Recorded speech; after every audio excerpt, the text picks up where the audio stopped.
When it comes to horror franchises, there's pretty much no franchise with more recognition than Halloween. For over 40 years, this franchise has been the pinnacle of audiences saying, "Hey, that first movie was really good, I wonder what happens next," and then instantly regretting all of their life choices upon actually watching any of the sequels. The first movie is an icon of horror, and often considered the best slasher movie ever made. And despite some of its sequels seemingly trying to be the worst thing humanly imaginable, it's managed to bring in audiences time and time again. But October 2022 marked the end of an era, because at long last this franchise delivered what it promises to be the final sequel. Lucky number 13. Fittingly titled Halloween Ends. How was it? Well, not good. In fact, let's talk about it to see what went wrong. As usual, there will be spoilers. Also a quick content warning.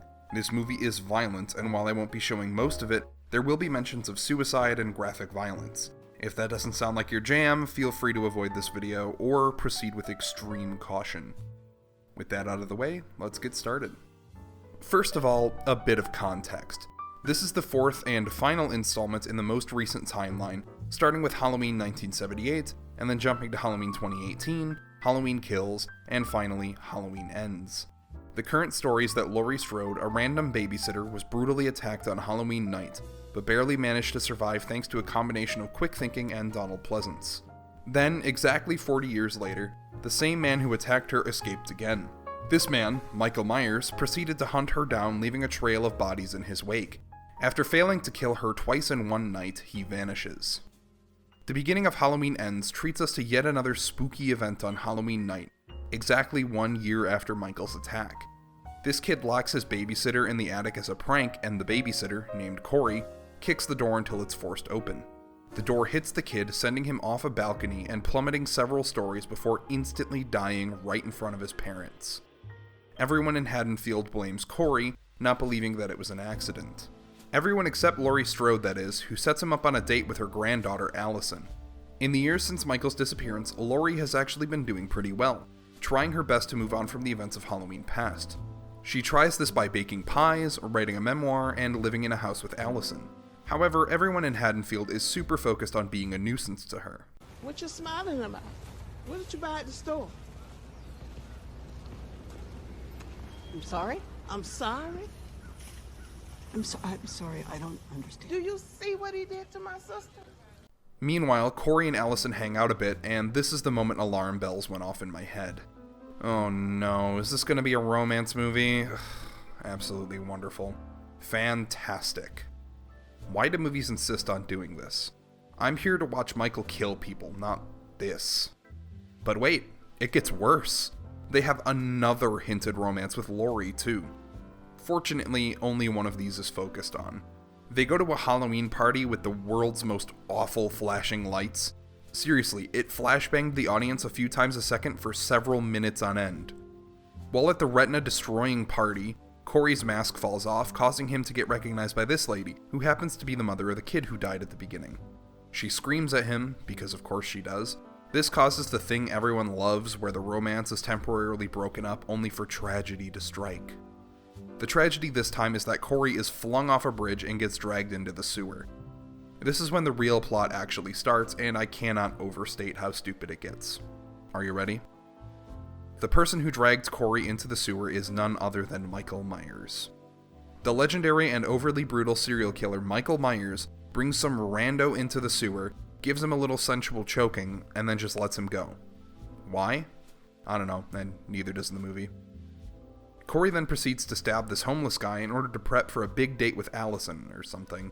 While on the date, Allison is harassed by her ex, who happens to be a cop. Corey lures the ex down into the sewer, where he and Michael team up to brutally execute him. Yes, you heard that right. Michael teams up with someone. It's 55 minutes into this movie, and now Michael is finally killing someone, and it's co-op. Now you might be wondering, why would Michael team up with this guy?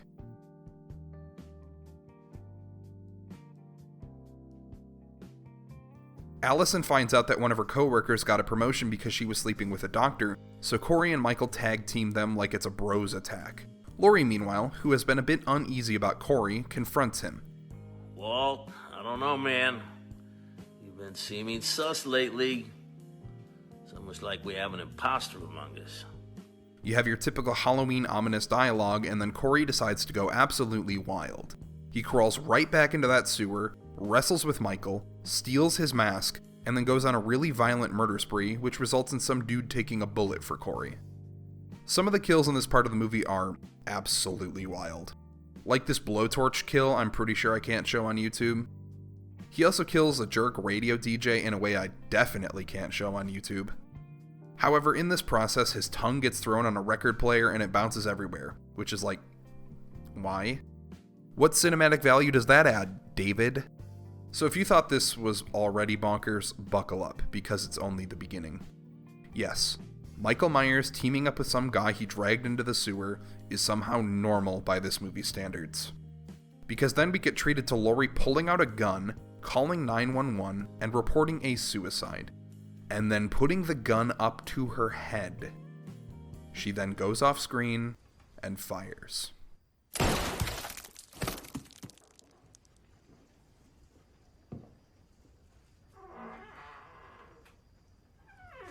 Did you really think I'd kill myself? Of course it wasn't actually a suicide, she just faked it. Corey just so happened to be right there as it was all going down. I seriously have to wonder what was going on when making this scene. How did she know Corey was there at that exact moment? Why did she fake a suicide? Why did they have pumpkin guts fly against the wall to really sell the illusion to the audience? Corey was already there to kill her. Why would faking a suicide make things better? Anyway, she absolutely blasts him off the balcony. Do you get it? It's a callback to earlier in the movie. They have a little confrontation, and just in case you thought it couldn't get any more wild, Corey tries to kill himself just as Allison is approaching.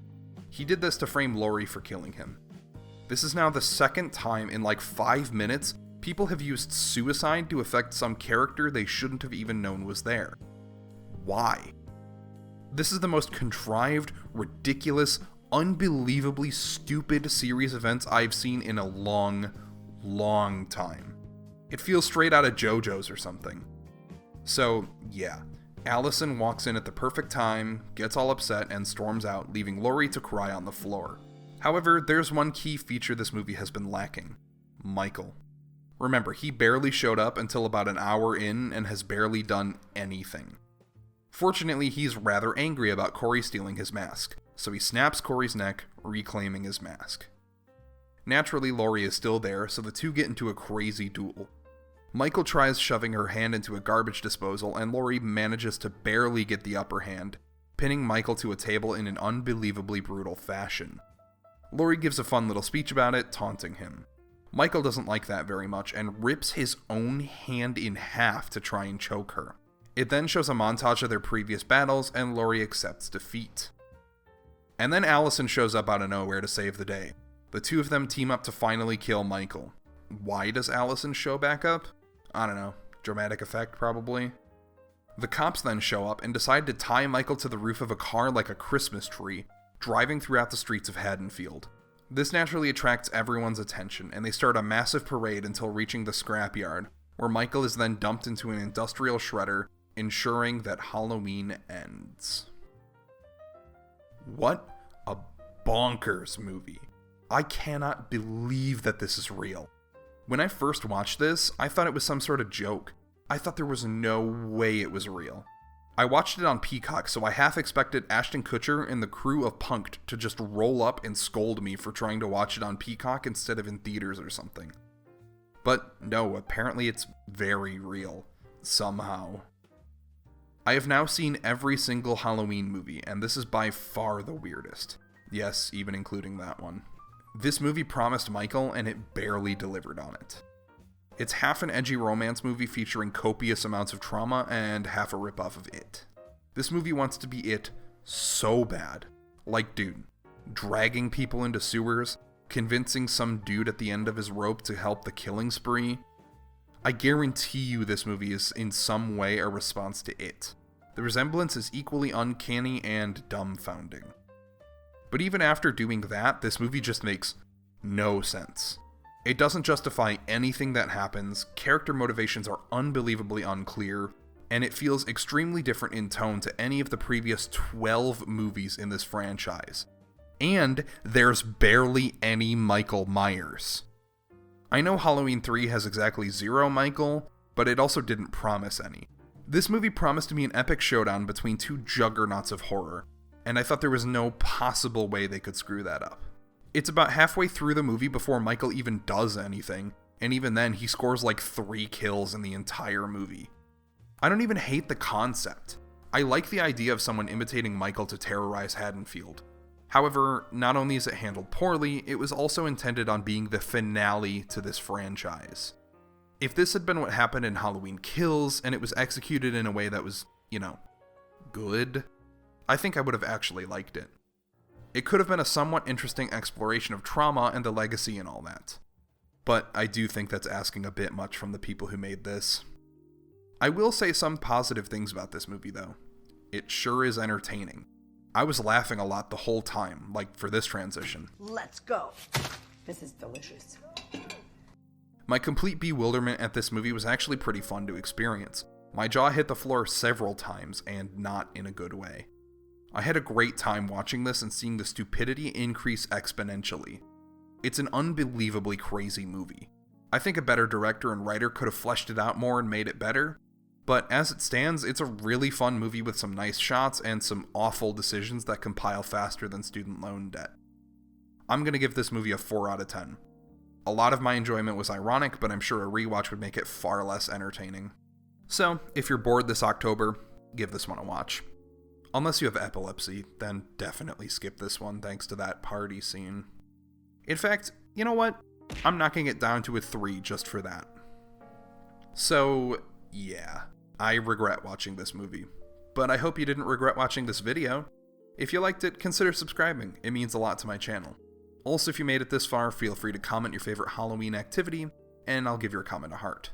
Thanks for watching. Bye for now.